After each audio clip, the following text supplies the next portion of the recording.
Hello दोस्तों, welcome to my channel latest learn pharmacy. आज हम डिस्कस करने वाले हैं फार्माकोग्नोसी की फोर्थ यूनिट, जिसका क्या नाम है pharmacognosy in various system of the medicine and secondary plant metabolites. इसके हम क्या देखेंगे, मल्टीपल चॉइस क्वेश्चन।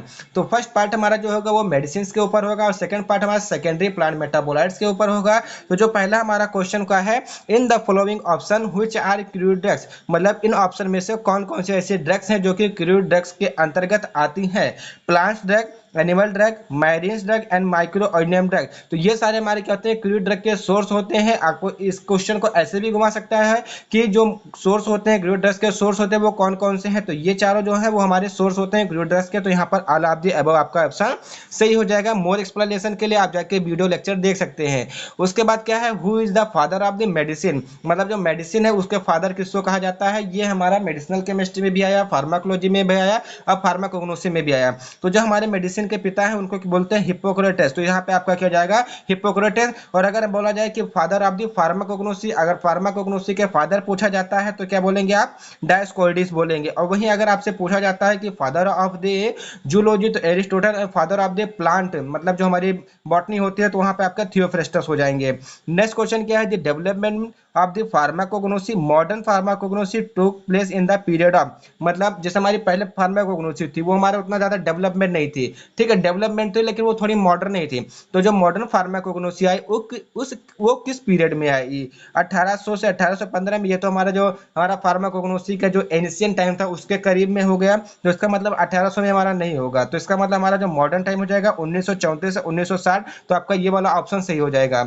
उसके बाद नेक्स्ट क्वेश्चन क्या है, who isolated morphine from the opium, मतलब जो मॉर्फिन का पौधा होता है उसमें से ओपियम किसने निकाला था, या ओपियम किसने मॉर्फिन के अंदर से निकाला था।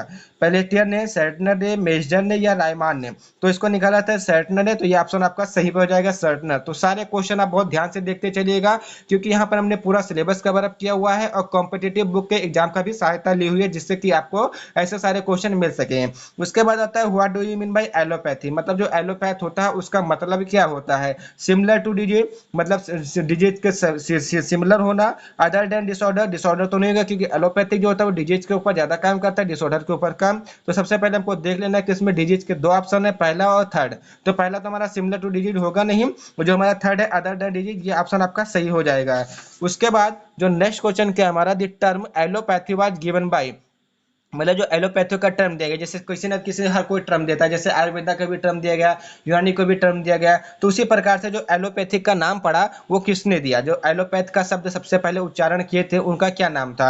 हिप्पोक्रेटस तो फादर ऑफ द मेडिसिन, तो सबसे एंशिएंट टाइम में थे, तो उनके समय में तो एलोपैथिक था ही ना।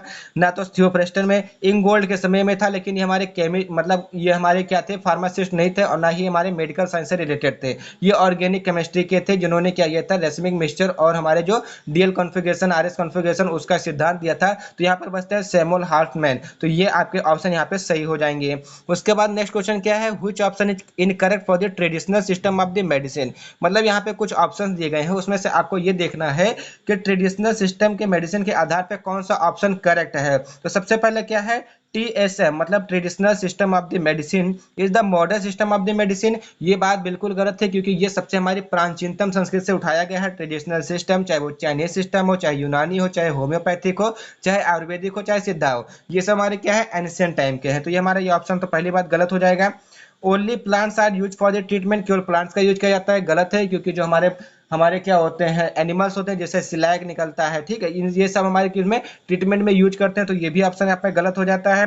The treatment of the disease disorder is done by using natural plants, animal, marines, etc. ये ऑप्शन आपका बिल्कुल सही है, क्योंकि हम क्या करते हैं, जो हमारे सोर्स होते हैं क्रूड ड्रग के, वो क्या होते हैं, प्लांट्स होते हैं, एनिमल्स होते हैं, मैरिन्स होते हैं, माइक्रो ऑर्गेनिज्म होते हैं। उसके बाद इसमें नेक्स्ट क्या है, टीएसएम, मतलब traditional system of the medicine possesses higher chances of the ADR. ये तो बिल्कुल गलत है, क्योंकि इसमें अगर लोअर होता तो ये ऑप्शन आपका सही हो जाता। उसके बाद नेक्स्ट क्वेश्चन क्या है, British herbal pharmacopoeia containing monograph of the herbal drug was first produce in, मतलब कहने का क्या है कि जो हर्बल फार्माकोपिया, वो भी ब्रिटिश के फार्माकोपिया, उसमें क्या हुआ है कि जो मोनोग्राफ दिया गया, तो उसमें सबसे पहला मोनोग्राफ हर्बल ड्रग का कब दिया गया था, किस पीरियड में दिया गया था, तो वो दिया गया था 1974 में। तो ये ऑप्शन आपका सही हो जाएगा। ऐसे सारे क्वेश्चन आपसे बिल्कुल पूछे जा सकते हैं, तो आप लोग ये काम कीजिएगा कि जितने भी फुल फॉर्म वाले क्वेश्चन है, जितने भी ईयरली पीरियड वाले क्वेश्चन उन सबको आप तैयार कर लीजिएगा।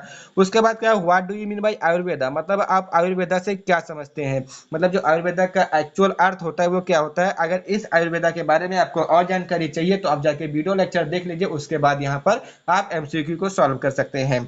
आयुर्वेदा का मतलब क्या होता है, लाइफ ऑफ द साइंस, गलत है, ये थोड़ा उल्टा बैठ जा रहा है। साइंस ऑफ द बॉडी मतलब अपने बॉडी के बारे में अध्ययन करना, नहीं, क्योंकि आयुर्वेदा में हम जड़ी बूटियों का अध्ययन करते हैं। साइंस ऑफ द मेडिसिन, उसमें मेडिसिन थी ही नहीं, उसमें हमारी क्यूरडेक्स थी, तो हम पे क्यूरडेक्स लगा था तभी मान सकते थे। लेकिन साइंस ऑफ द लाइफ, ये ऑप्शन आपका बिल्कुल सही है। आयुर्वेदा का जो मतलब होता है वो साइंस ऑफ द लाइफ होता है। उसके बाद क्या है, हु प्रपोज्ड आयुर्वेदा, मतलब आयुर्वेदा को किसने प्रपोज किया था, अश्विनी कुमार ने, दक्ष प्रजापति ने, शिवा ने या ब्रह्मा ने। तो उस समय मैंने जब आपको आयुर्वेदा के बारे में मैंने आपको वीडियो लेक्चर दे रहा था, वहां पे मैंने आपको एक चीज बताया था, एक थोड़ी कहानी टाइप की बताई थी कि सबसे पहले जो आयुर्वेदा का निर्माण हुआ था वो ब्रह्मा जी से हुआ था। ब्रह्मा जी ने दक्ष प्रजापति को दिया और दक्ष प्रजापति ने अश्विनी कुमार को दिया। तो प्रपोज तो ब्रह्मा जी के द्वारा किया गया था, तो ये ऑप्शन आपका सही हो जाएगा। और कैरी किसने किया था, अश्विनी कुमार ने किया गया था। तो अगर आपसे पूछा जा सकता है कि जो आयुर्वेदा होता है उसको कैरी किसने किया था, तो अश्विनी कुमार ने किया था।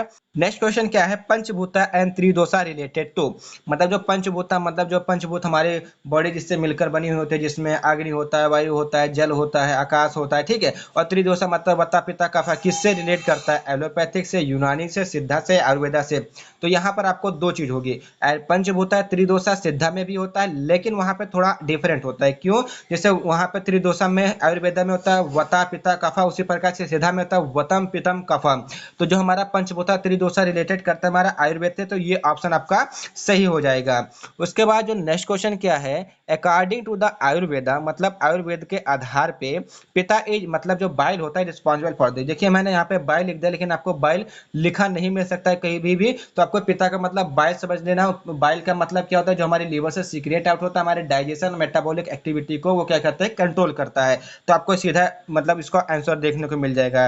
Transmitting sense impression to the mind, मतलब नर्वस सिस्टम की तरह, बिल्कुल गलत है। Providing the static energy for holding body tissue together, ये तो हमारा मतलब इसमें आता है, वाता में आता है। उसके बाद आल डाइजेस्टिव मेटाबॉलिक एक्टिविटीज, ये ऑप्शन आपका बिल्कुल सही है। जो पिता होता है मतलब जो बाइल होता है वो क्या कहता है कि जितने भी डाइजेस्टिव सिस्टम और मेटाबॉलिक एक्टिविटीज होती है उसको कंट्रोल करता है, उसके लिए रिस्पॉन्सिबल होता है। उसके बाद नेक्स्ट क्वेश्चन क्या है, हु स्टेबलाइज आयुर्वेदिक एंड यूनानी तिब्बिया कॉलेज एंड हिंदुस्तानी दवाखाना, मतलब जो सबसे पहला हिंदुस्तानी दवाखाना था और यूनानी तिब्बिया कॉलेज था, उसको किसने प्रपोज किया था, हकीम आजम खान, हकीम अकमल, हकीम जुनैद खान या हकीम अजमल खान। तो हकीम अजमल खान थे, उन्होंने इसको प्रपोज किया था, सबसे पहला दवाखाना और सबसे पहला मेडिकल कॉलेज जो किससे रिलेटेड था, आयुर्वेदिक एंड यूनानी से।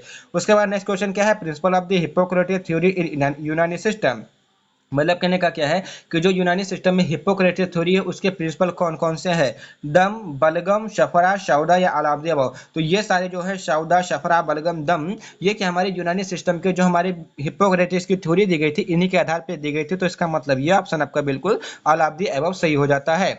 उसके बाद क्या है, in the following which is not a method of diagnosis of the disease, मतलब जो यूनानी सिस्टम में हमारे क्या थे कि डायग्नोसिस के मेथड थे, डिफरेंट डिफरेंट मेथड थे कि किसी भी डिजीज को किस प्रकार से आप डायग्नोस करेंगे। तो वहां पे एक होता था नब्ज, मतलब नाड़ी को चेक करके, बाउल, स्टूल एंड अरवा। तो जो अरवा है वो हमारा कोई सिस्टम ना होकर के हमारा एक बॉडी पार्ट होता है, तो ये ऑप्शन आपका सही हो जाएगा।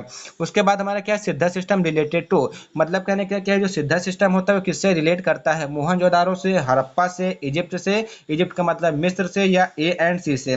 तो जो हमारा सिद्धा सिस्टम है वो सबसे पहले मोहनजोदारो और हड़प्पा से शुरुआत की गई थी, तो इसका मतलब यहाँ पे ए एंड सी ऑप्शन सही हो जाएगा, ठीक है। उसके बाद क्या है, the main dosage form use in the सिद्धा, मतलब जो हमारा सबसे प्रमुख जो हमारा डोसेज फॉर्म था सिद्धा सिस्टम में वो कौन कौन सा, सिंदूरम, भस्मा, अलखा या ए एंड सी। तो जो अलखा है वो हमारा कोई डोसेज फॉर्म नहीं है, वो हमारा कहाँ का सिस्टम है, यूनानी सिस्टम का। तो यहाँ पे भस्मा और सिंदूरम दोनों का यूज किया जाता है, तो यहाँ पे ये ऑप्शन आपका सही हो जाएगा।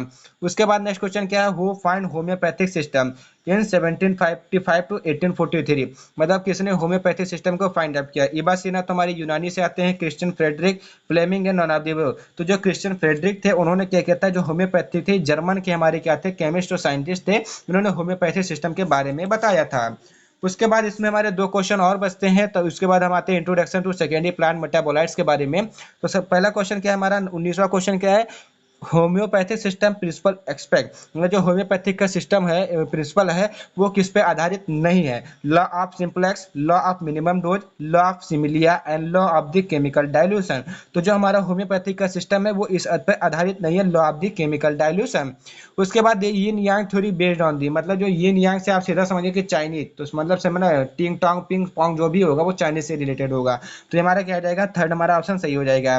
तो आई होप आपको ये 20 क्वेश्चन बहुत आसानी से समझ में आए होंगे। अगर आपने वीडियो को बहुत अच्छे तरीके से देखा हुआ है, बहुत अच्छे से तरीके से सुना हुआ है, एक्सप्लेनेशन को बहुत अच्छे तरीके से सुना हुआ है, तो आप क्विज के लिए रेडी रहिएगा। लेकिन अगर आपने ऐसे चीजें नहीं की हुई है, आपने ध्यान से नहीं सुना हुआ, तो एक बार फिर से वीडियो को रिवाइज करके जरूर देख लीजिएगा, क्योंकि क्विज बहुत ज्यादा इंपॉर्टेंट है। क्योंकि एमसीक्यू एग्जाम होने वाले हैं, जितना ज्यादा आप क्विज चाहे जहां से, किसी भी प्लेटफॉर्म से, किसी भी यूट्यूब चैनल से, मैं ये नहीं कर रहा हूँ कि केवल आप हमारे चैनल पर आइए, किसी भी यूट्यूब चैनल से आपको कुछ भी मिल जाए, वहां से आप उठा लीजिए, उसको सॉल्व कर लीजिए, उसको पढ़ लीजिए। ये नहीं पता होता कि कहाँ से क्या क्वेश्चन दे दिया जाए, तो इसीलिए आपको सब कुछ पढ़ते हुए चलना है, कुछ भी नहीं छोड़ना है। इस thank you for watching the video.